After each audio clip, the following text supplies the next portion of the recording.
So the story isn't just about the disaster, the story is about what happens afterwards. And that's the missing piece of all of this.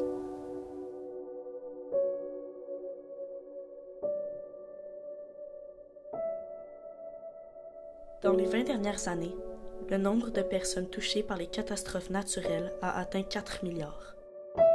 Plus de la moitié de la population mondiale en subira donc un jour ou l'autre les conséquences, qui s'étendent au plan financier tout autant qu'au niveau psychologique. Malheureusement, le Canada ne fait pas exception. La Colombie-Britannique est une province dont le climat diffère du reste du Canada par la présence d'une saison sèche et d'une saison des pluies. Les feux de forêt, les inondations et les tempêtes affectent donc particulièrement cette zone à chaque année. La ville de White Rock, une banlieue de Vancouver, a été confrontée à plusieurs de ces événements, dont un qui a particulièrement marqué la population de la région en causant des dommages considérables à l'une des attractions principales de la ville.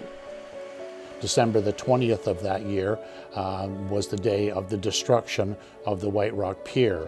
And it's just a particularly damaging storm, and we've had a number of them in the years that I've lived here, and each of them have done a specific amount of damage, but nothing has done the damage that this particular storm did.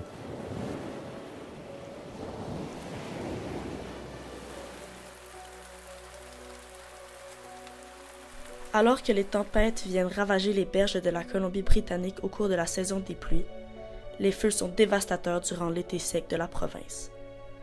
Lorsqu'il était directeur exécutif de son premier emploi, Jeff Willis a été victime de l'un de ces phénomènes.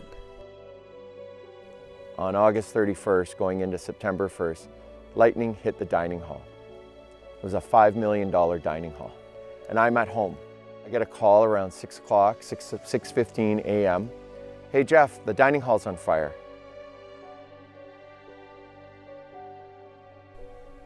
Tout comme les provinces de l'Ouest, le Québec est tout autant touché par les catastrophes naturelles. Les inondations font des ravages chaque année et la population a de la difficulté à s'adapter à leur fréquence croissante. Anne-Marie, citoyenne de Sainte-Marthe-sur-le-Lac, a vu sa maison inondée en 2019 après le bris d'une digue à la suite de pluies torrentielles qui auraient causé un débordement. On a été chanceux dans notre malchance. C'est qu'on a le sous-sol qui a été inondé au complet. Mais on avait environ 1 pied entre l'eau et les solives du premier plancher. Fait que ça fait que tout notre premier plancher a été sauvé. C'est vraiment juste le sous-sol. Mais au niveau du sous-sol, on avait environ 6 pieds d'eau là, dans le sous-sol.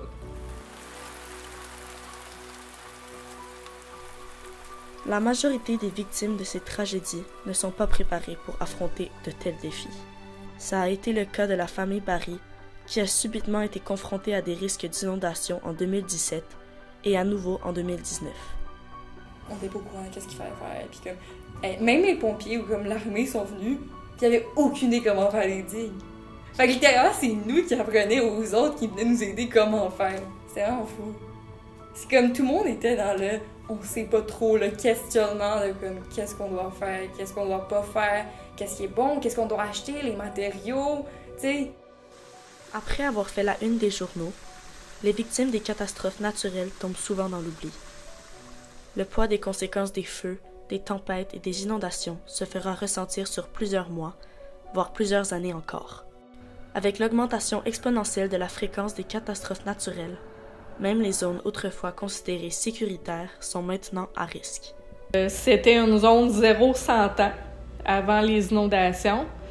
Là, présentement, malgré la nouvelle digue qu'ils ont construite, ils considèrent que c'est 0-20 ans. Donc oui, les gens qui sont encore là-bas sont considérés à risque. Je te dirais que point de vue assurance, c'est très difficile dans cette ville-là parce que la ville fait en sorte que c'est un code postal pour toute la ville. Fait que même si tu es très loin du lac, puis que tu n'as pas été inondé, les assureurs sont très frileux à vouloir assurer maintenant.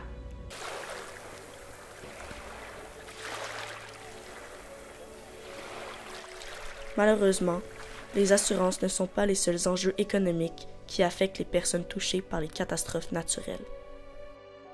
So now the dining hall is on fire. I'm in Steveston at my house.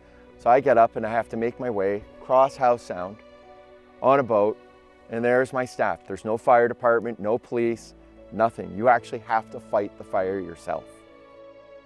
After about 30 hours of this, I brought the staff together and I said, great work. We didn't set the island on fire. It's okay, it's just a building, it can be replaced. Then the next question was asked, do I still have a job?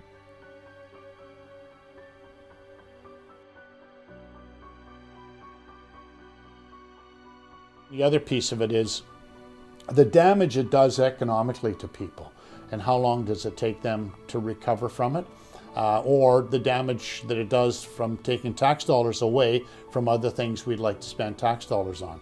So if we didn't have to spend the money on the pier, what else could we have done in White Rock over the last 3 years to enhance the life and livability of our community? Les impacts économiques et matériels qu'engendrent les catastrophes naturelles sont importants, mais les conséquences sur la santé mentale à long terme se perdent bien trop souvent dans l'écho de la tempête. Mais aussi, c'est juste qu'à chaque année maintenant, quand le printemps arrive, on est stressé de comme, OK, on peut pas partir, même si une vacance ou n'importe quoi, il faut qu'il y ait quelqu'un à la maison pour regarder est-ce que l'eau va monter, est-ce que ça va se repasser encore. Tu sais, il y a toujours ce petit stress dans le fond qu'on sait pas ce qui va se passer. Il n'était pas question que je reste là. Chaque année, c'est quelque chose qui revient. Je te dirais que présentement, on est déménagé. J'ai un petit ruisseau de 1 pied de large à côté de chez nous, puis c'est comme, OK, tu vas vérifier la pompe submersible, puis tu vas voir si tout est correct. C'est question qu'on n'ait pas d'eau dans le sous-sol, là. Fait que même si on reste plus près d'un lac, j'ai encore cette crainte-là malgré tout, tu sais. Well, a lot of people don't know is like that happened September 1st. My son was born October 13th. Put yourself in my shoes. I had like 30 staff, place just burnt down, just had a baby. My stress did not ever come down until I left in 2016, and I was broken, completely broken. So when you see natural disasters, this whole idea that everything's going to be like rosy afterwards, not at all. People get broken, even the strongest ones that are holding on and getting across the finish line.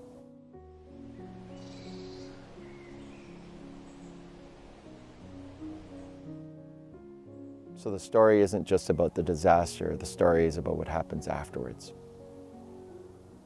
And that's the missing piece of all of this. That when we see a natural disaster, I say it has like a 7-day interest window. That's crazy. Like I told you guys, those are grandparents, aunts, uncles. They're all people. And that sense of trauma can influence a generation or generations. And the truth is, some people never come back.